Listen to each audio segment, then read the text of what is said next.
Greetings everyone, and welcome to Food Art with Chef Anthony, a show where we take a deep dive into the varied and wonderful regional cuisines of Italy. Now to start, I have a confession to make. I am not Italian.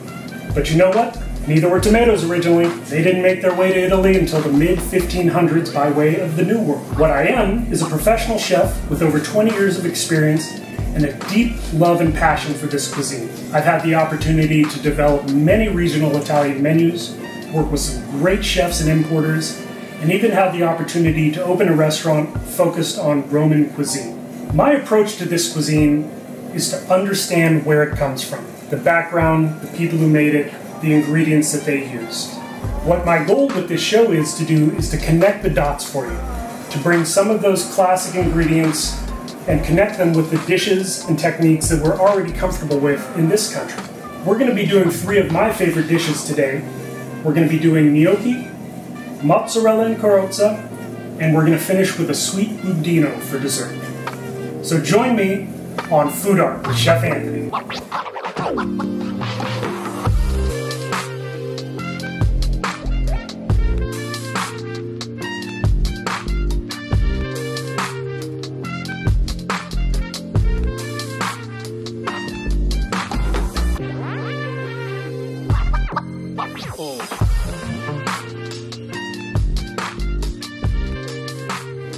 We're going to start with budino.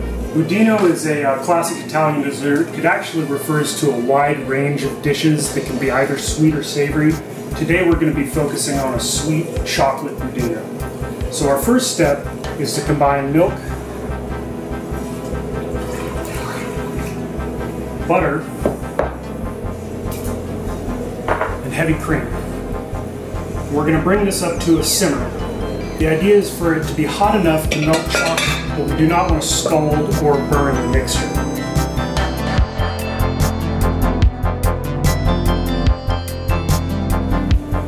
So while our cream is heating up, we're going to take about 10 ounces of bittersweet chocolate and put it into a bowl.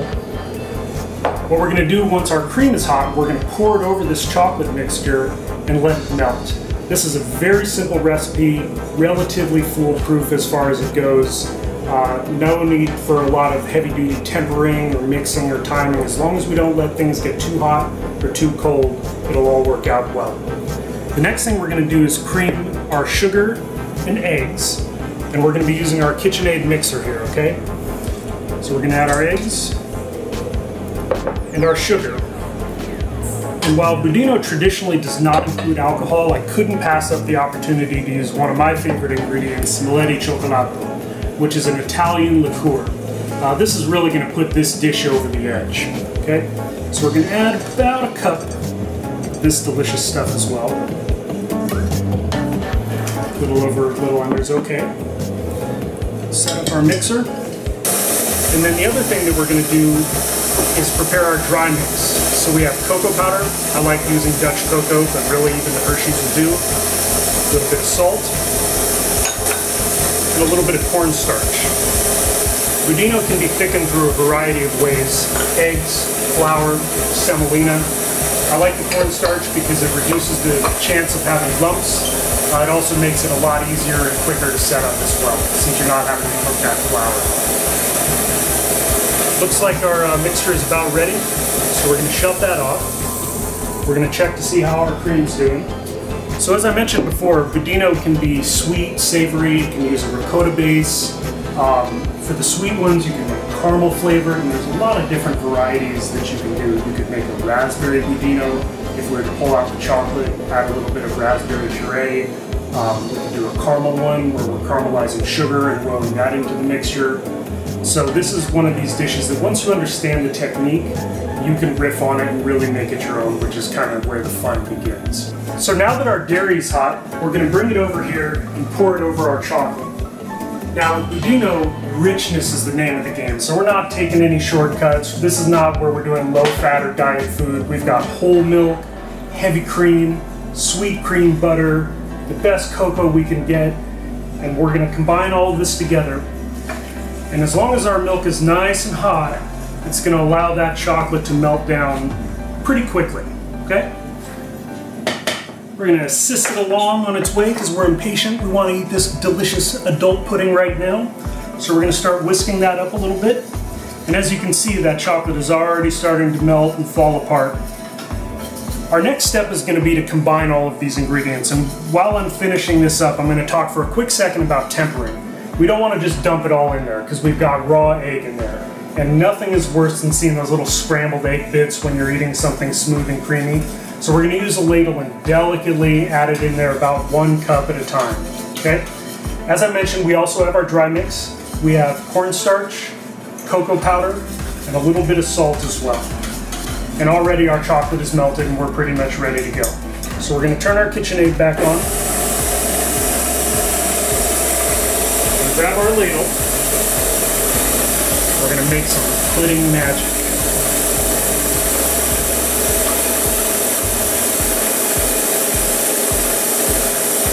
The first time you're adding this mix in is really the most important one. You want to go slow for those first couple of cups.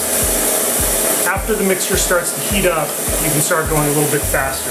Just use my hand, feel the outside of the bowl, and once it gets hot, I can pretty much just go for it. This is a fairly forgiving way of making budino. We're not having to use double boilers or anything like that, which is definitely something I like. I also like to think a lot about entertaining while I'm cooking. So this is a dish that can and should be made a day ahead of time, so you don't have a big old mess that you have to deal with when you have guests in the house. Okay, now we can start adding just a little bit faster. Oh, I wish you guys could smell what I'm smelling. It smells like the greatest cup of hot cocoa you've ever had. It is delicious. Dutch cocoa powder, Valrhona bittersweet chocolate, and all that good dairy is going to make this one awesome dessert. One of the reasons that I picked this dish is it is a nice combination of both technique and ingredient. And like I said, once you understand how to make this, you can rip on it and start doing a wide variety of different things. One of the things that we're looking for as we're mixing is to have that glossy finish, okay? And we know that the eggs are incorporated well, that we haven't broken them, that the chocolate is melted down enough to not cause any lumps. I'm feeling pretty good about this batch of budino. Okay, I'm just going to go ahead and roll that last bit in there. Oh yeah. Then we're going to add our dry mix.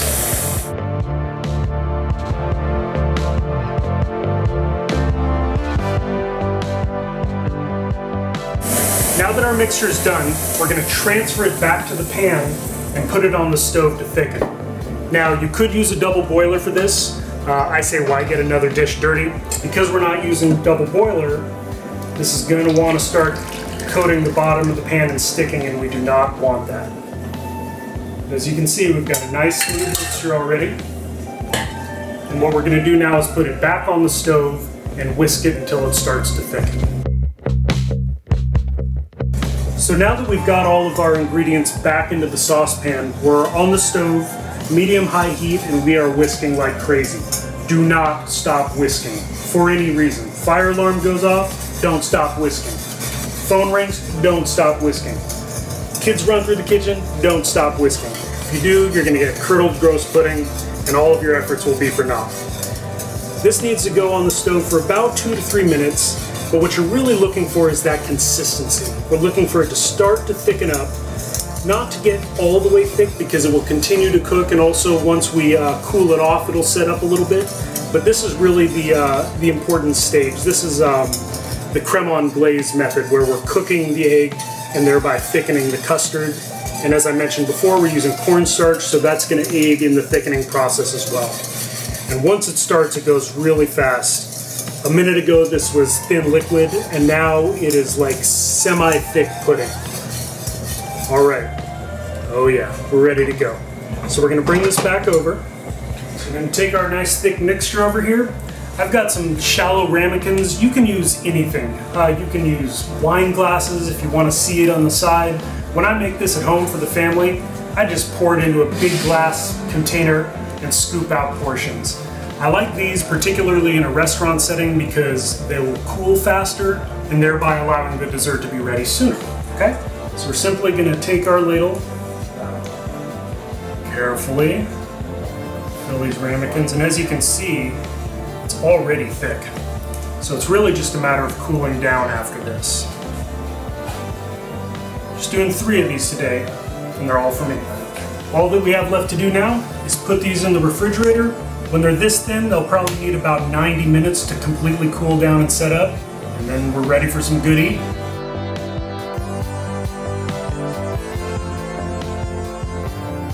Now we're going to take on that most Italian of dishes, gnocchi. Gnocchi actually predates pasta. It goes back to the 15th century. And while many regions in Italy claim gnocchi, best I can tell, it originated in the Lombardy region. We're going to be doing a traditional potato gnocchi today. And the first thing we need to do is get that potato started. So we've got a nice big baking potato. I prefer russets. And we're going to put it in salted water. We're not going to cut it. We're not going to prick the skin, anything like that. We're just going to set it in the water and boil it until tender. Okay? Now for this particular gnocchi dish, we're going to do a fairly classic presentation with brown butter, butternut squash, sage, hazelnuts, and a little bit of lemon. So the next thing that we need to do is get our butternut squash ready. I generally will take the butternut squash, cut it in half, save the bulb for soup or whatever else we got going on. That way we've got a nice even piece to work with. You can use a vegetable peeler or you can use a knife, whatever you're more comfortable with. I'm going to use my knife. Since I don't need this entire thing today, we're just going to use a piece of it. We peel that skin off of our butternut squash. Try not to remove too much of the flesh. The nice thing about butternut squash in a gnocchi presentation is it provides a nice color contrast. It also provides a nice flavor alternative where the gnocchi is obviously doughy, tasting predominantly of potato and salt.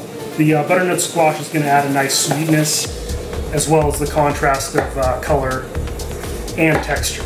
We want to cut that butternut squash about the same size that our gnocchi is ultimately going to be. I do that for aesthetic reasons primarily. I also like when I'm eating something like gnocchi to have all bites be about the same size. It adds to that mouthfeel and that overall pleasant eating experience. So my gnocchi are going to be about the size of the thumb, so I want the butternut squash to be about the same. This is a dish that you can prepare large scale, small scale. It's a lot of fun to make gnocchi. This is something you can get your kids involved in. You'll see in a few minutes when the flour starts flying and we're ricing potatoes that it is a lot of fun. Again, with an eye towards entertainment, gnocchi can be made ahead of time. We can make the gnocchi and boil it, set it aside, and then the day of we can go ahead with the rest of the presentation. Now I'm going to take my butternut squash and get it simmering as well.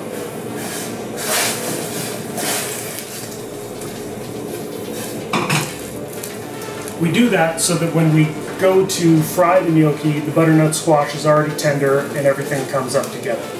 While those things are getting prepared, we're going to get the rest of our ingredients ready. Sage. Sage is the key to this dish. We're going to utilize it in the butter sauce as well as a garnish. So what I like to do is just pick the sage leaves and we're going to leave them whole. Depending on how much gnocchi you make, for today we're just going to make one dish, so we're going to only use 4 sage leaves.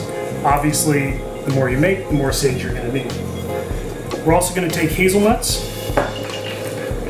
We're just going to lightly crush them with the side of our knife. These are going to go into the pan towards the end of the process. And brown butter does take on, a naturally nutty flavor, and that pairs well with the hazelnuts, kind of doubles down on that deep, rich flavor, and it really offsets the butternut squash and kind of ties the room together, as they would say. Then the other thing that we're going to need is a little bit of lemon. We're going to use lemon zest in the sauce, and then we're also going to use lemon juice to finish off the pasta. So I'm just going to slice a little piece of this lemon zest. We'll also take the lemon, cut it in half, and set it aside until later. Now that we've got all of our ingredients prepared, we need to get our cutting board ready to actually make the gnocchi. So we're going to dust it with flour, and before I get started, I want to talk a little bit about this crazy thing right here. This is called a ricer, okay? When we process our potato, we're going to pass it through this ricer, to essentially break it down. The nice thing about this is it doesn't overly mix the potato. The key to gnocchi is nice, light, fluffy, barely manipulated potatoes, and that's why I like using a ricer. Alternatively, you could use a strainer with large holes and simply press the potatoes through with either your hand or a spatula. All right, so we're moving on with our gnocchi. We've got our butternut squash that we've simmered till it's nice and tender. We're going to remove it from the water, set it on the sheet tray, and then we're going to move on to making the gnocchi itself. We've got our cooked potato, and what we're going to do is peel it. We've let it cool down enough so that it's not actually going to burn us, but we don't want to let it get cold. When you're making gnocchi, evaporation is your friend. So we're going to peel this potato quickly by hand. Yeah, it's going to get a little bit messy, but like I said, this is the fun part. This is where you want to get the kids and everybody else involved. Don't be afraid to make a mess. It all cleans up. And there's nothing quite like making something from scratch with your own hands. Gnocchi is all about feel. And yes, there are recipes. You can go as far down the rabbit hole as you want. Any chef will give you their own way of making gnocchi. As I mentioned, I use a simple rule of one. 1 potato to 1 egg to 1 cup of flour. So we've got our potato, and now we're going to use our food mill. So you're probably not going to see one quite like this. They're often circular with a little hand crank, but they all do the same thing. We're going to set our potato flesh in there. We're going to rice it. You see when it comes out, some nice, light, small, flaky pieces of potato. Oh yeah. I can already tell this is going to be good gnocchi. Feed it back in there a little bit. And even if it's not all perfect, that is all well and good. Now we're going to take our egg and whisk it lightly. We're going to season with a little bit of salt, always building flavor every step of the way. And then we're going to dust it with about half of this flour. Now remember, you can always add more flour as you go, but you can't take it out. So we're going to dust it with that flour. And now we're going to use our hands and gently form this into a dough. Gentle, gentle, gentle. The key to light, airy gnocchi is to not overwork those potatoes, not let them get gooey and stretchy. We're going to add a little bit more flour as we go. And what we're looking for is a dough that's not sticky and will hold together if you try to form it into a ball. So now that we've got this nice, light loaf of gnocchi dough, we're going to go ahead with the last step, which is to actually cut and shape the gnocchi itself. You're going to grab a knife, you can use a bench scraper, whatever you like. Cut this in 2, flour it, and I'm just going to roll it out a little bit. Okay? You can make these whatever shape and size you want. You will also hear people talk about the proper way to shape gnocchi. Do you use your finger? Do you use a fork? Do you use a gnocchi paddle? Very cool. Personally, I don't do any of that. I'm just going to cut it into small pieces, like so. You want to be delicate. This is a fragile dough, but that's how you know it's going to be nice and tender. We're going to do the same thing to the other part. Again, rolling it out a little bit, adding a little bit of flour as needed, and I'm keeping my eye on that butternut squash to make sure that they're all about the same size and shape.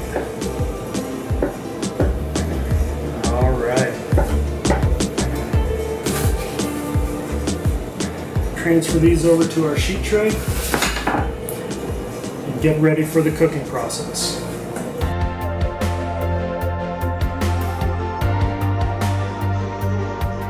So now it's time to cook the gnocchi. We've done all the work of preparing the dough. We've got our nice little fluffy angel pillows ready to go. We've got our water boiling. We always want to add salt. Anytime we're blanching, whether it's pasta, vegetables, what have you, and this does 2 things. One, of course, it adds flavor, but secondarily, salt actually increases the boiling temperature of water. So normally water boils at 212 degrees. Adding salt will elevate the temperature of boiling water up to 216 degrees. Hotter is better, so that we can cook a little bit faster. Okay? We're going to gently start putting our gnocchi into that water. We're just going to cook them until they float. Now while that's going, we're going to start making our sauce. And as I mentioned, we're doing a brown butter sage sauce. So we're going to start with, surprise, surprise, butter. We're using salted sweet cream butter. The only time that I use unsalted butter, I never use unsalted butter. We're going to add our butter in there. We're also going to add our whole sage leaves and our piece of lemon zest. Okay? The sage leaves will infuse that butter with that nice, herbal flavor. And you can tell when they're done because they'll stop bubbling, right? All the air and water will have been cooked out of those sage leaves. They'll kind of take on this translucent dark green color, and that's when we know that they're ready to go. At the same time, that lemon is also releasing that citrus oil into the butter as well. Again, it's all about building layers of flavor. You can see that our gnocchi is just starting to float.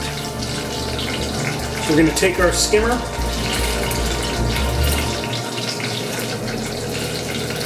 and transfer it back onto the sheet tray. Make sure you give them a little bit of space. Gnocchi are not always the most social of creatures. They want their own space so that they don't stick together. Again, you'll notice that my gnocchi are about the same size as my butternut squash.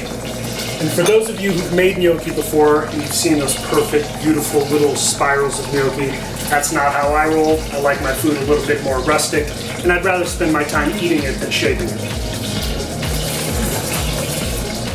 We move that back and move our sauce forward so we can get a look at how that's coming together. Butter is made up of a couple of different parts. There's water, there's butter fat, and then there's the milk solids. And when we're browning butter, we're boiling off the water in the butter, and then we're causing those milk solids to sink to the bottom and actually start cooking a little bit. Through the power of smell-o-vision, we can sense that sage coming out of that butter, and we also get a nice hit of that lemon as well. The thing about this sage is we're also going to use it as a garnish on the dish itself. So that is why I left the sage leaves whole, so that I can put them on top for a nice little presentation. You can see that the butter is slowly starting to brown around the sides. I will mix the butter as it goes so that it doesn't get any particular dark spots or burn too much. I can see that my sage is almost ready.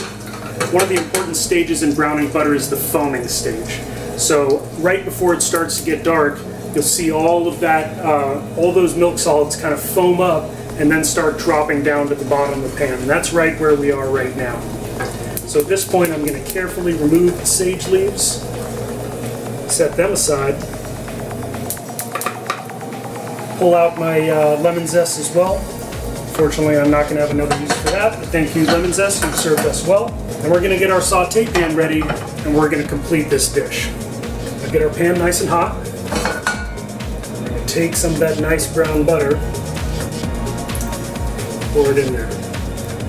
The French call brown butter beurre noisette, which translates to nut butter, because when the butter browns, it takes on that nice nutty flavor.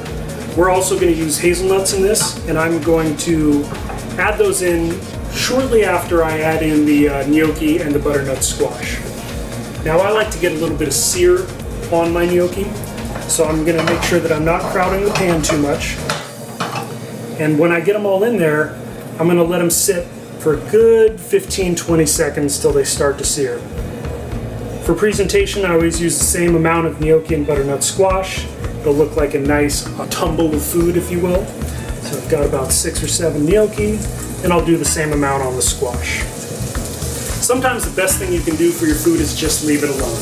It doesn't need to be stirred and mixed every second that it's cooking, and especially when you're trying to sear or caramelize, patience is key. So we're going to let that do its thing for just a minute, and we're going to start getting the other ingredients ready to finish this dish off. Got our hazelnuts, a little more salt,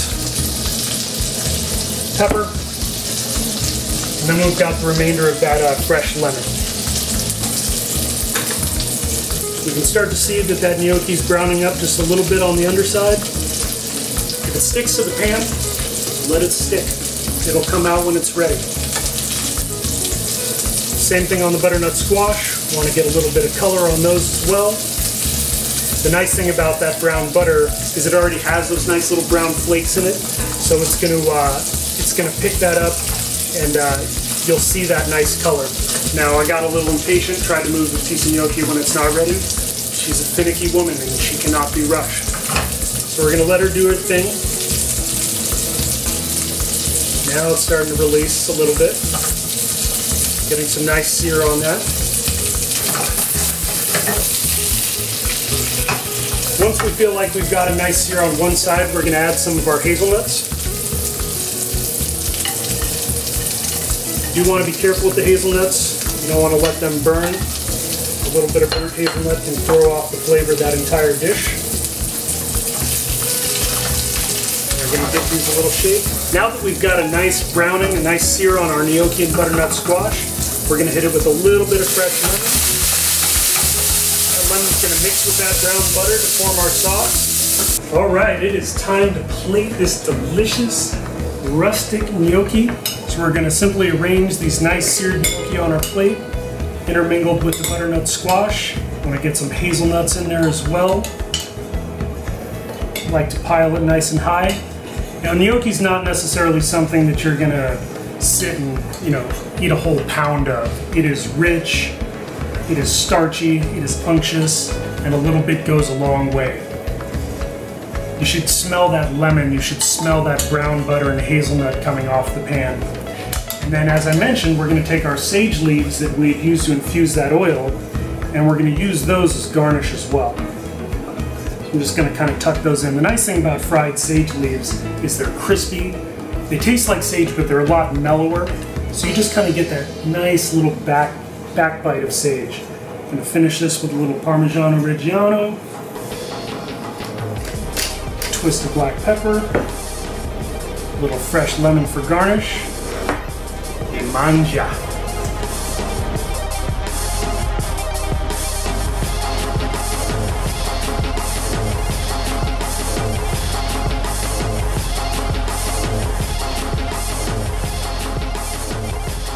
Mozzarella in carrozza, or mozzarella in a carriage.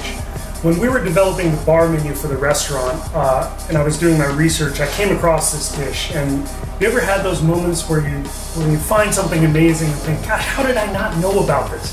Well, for me, this was it. What this essentially is an insanely good deep-fried cheese sandwich. It's great as a starter, an appetizer, or a street food. And unlike the gnocchi, which is really based on technique, this is all about showcasing top-notch ingredients, including two of my favorites, buffalo mozzarella, which is from Campania, and prosciutto di Parma. This dish, mozzarella in carrozza, is from Campania, and it's from the 19th century. Rosemary. We're going to fine chop those up. Again, it's all about building flavors into every step of the dish. We're going to use some of these herbs inside the sandwich, and again as part of the breading. All right? You can use any herbs you want. You got a little bit of fresh basil kicking around, rosemary. If you're going to use sage, please be judicious with that sage.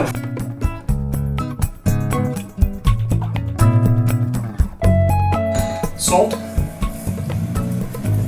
little crushed chili flake, and a twist or two of black pepper. I'm going to give that a quick whisk, and we're going to set this aside.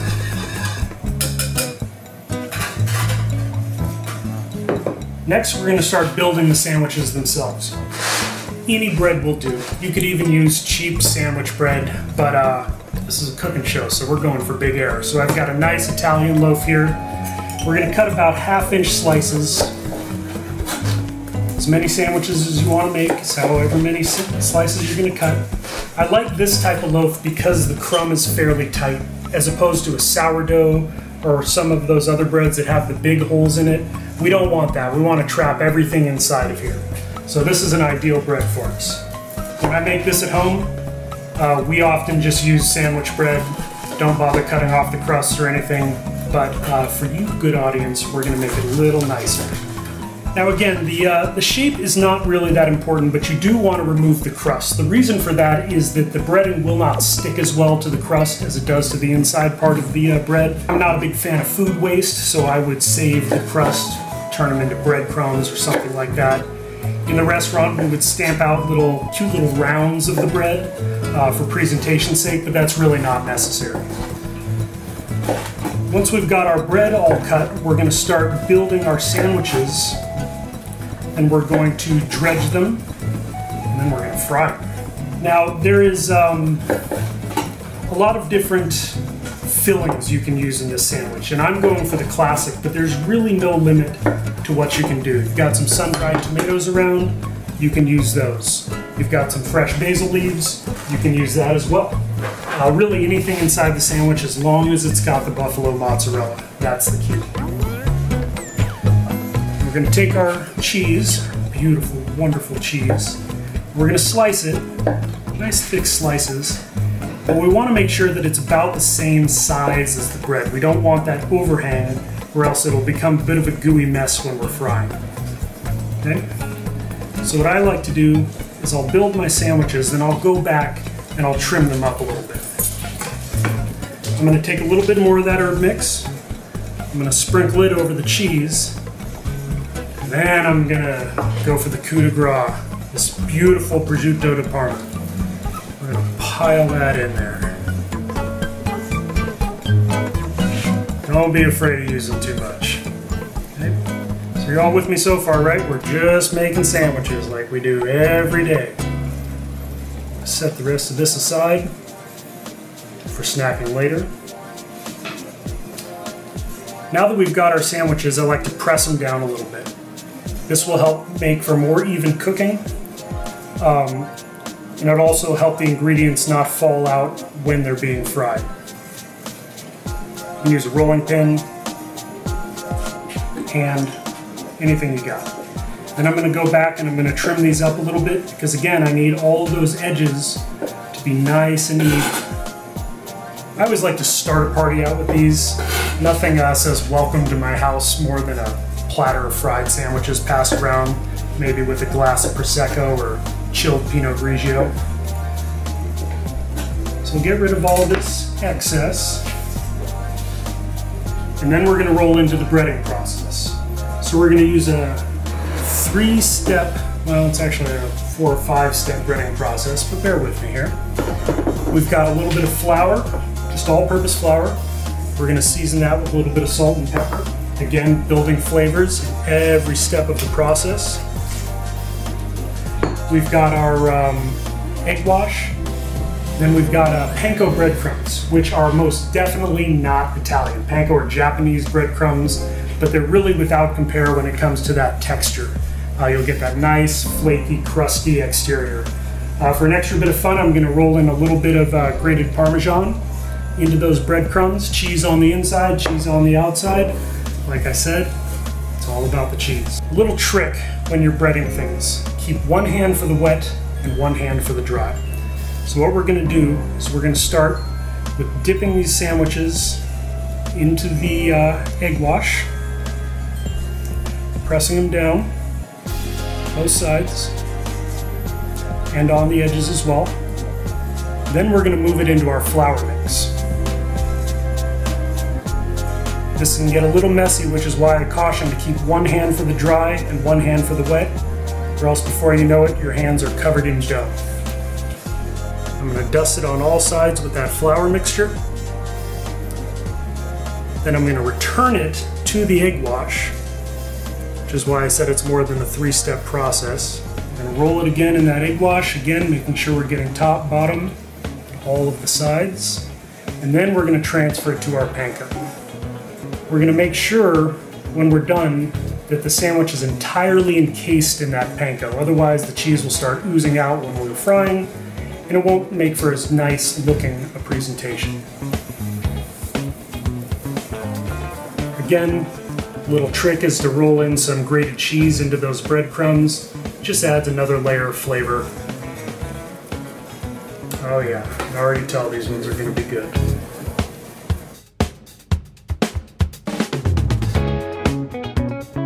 Alright, now that we've got our little mozzarella and carozzas prepped, we're going to bring it over here and shallow pan fry. So I've got this pan filled with about a ½ inch of extra virgin olive oil. Oftentimes you'll hear people say, oh, you can't fry in extra virgin olive oil, it's got too low a smoke point. That's really just not true. In my opinion, the only valid reason to not fry in olive oil is the price. But we're going, again, for maximum flavor here, so we're going to go ahead and fry in extra virgin olive oil. Now, we want the temperature of this oil to be around 325 degrees so that it doesn't burn that bread too quickly and allows it to heat all the way through while maintaining a golden crispy exterior. So, how do you know how hot your oil is? Well, you can use a candy thermometer, but not everybody happens to have a candy thermometer kicking around.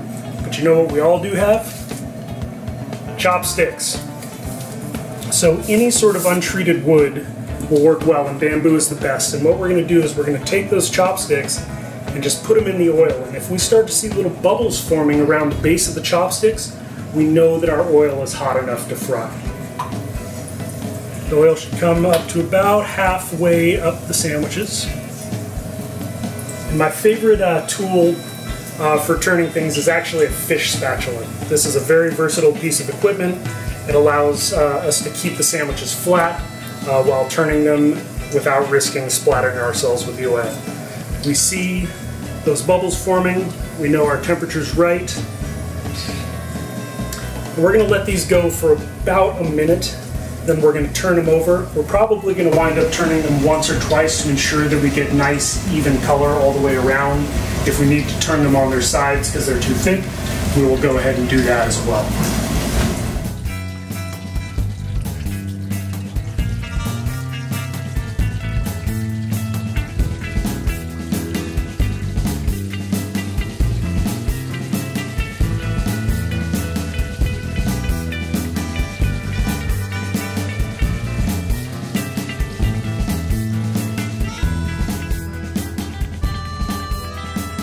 So we've taken our mozzarella and carozza out of the fryer. See nice, even golden brown coloring all the way around the outside.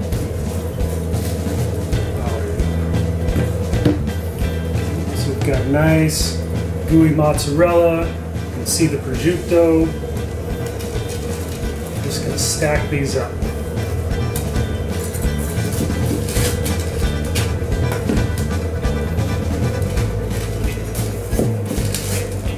I'm telling you, if you have people over and you greet them with a platter of these, you've got fans for life.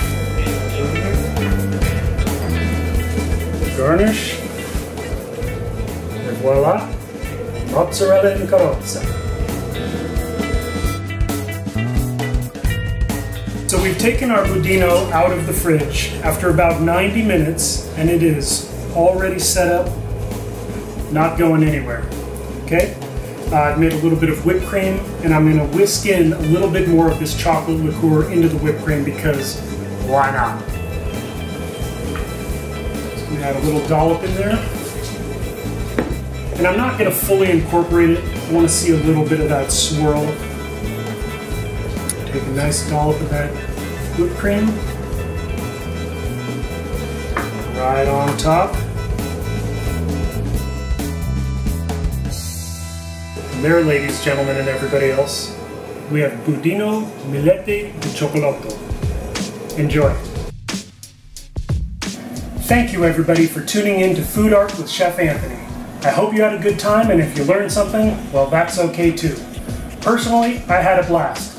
We made mozzarella and carozza, that delicious, cheesy, deep-fried appetizer, potato gnocchi with brown butter and sage, and my favorite dessert, budino di milete. I cannot wait for you to join me on the next episode as we explore the cuisine of Liguria with its soaring ocean cliffs, fragrant fields of basil, and acres of olives. I'm going to show you why pesto may be the best thing ever, and focaccia is the last bread you're ever going to need to bake. So join me on the next flavor-packed episode of Food Art with Chef Anthony.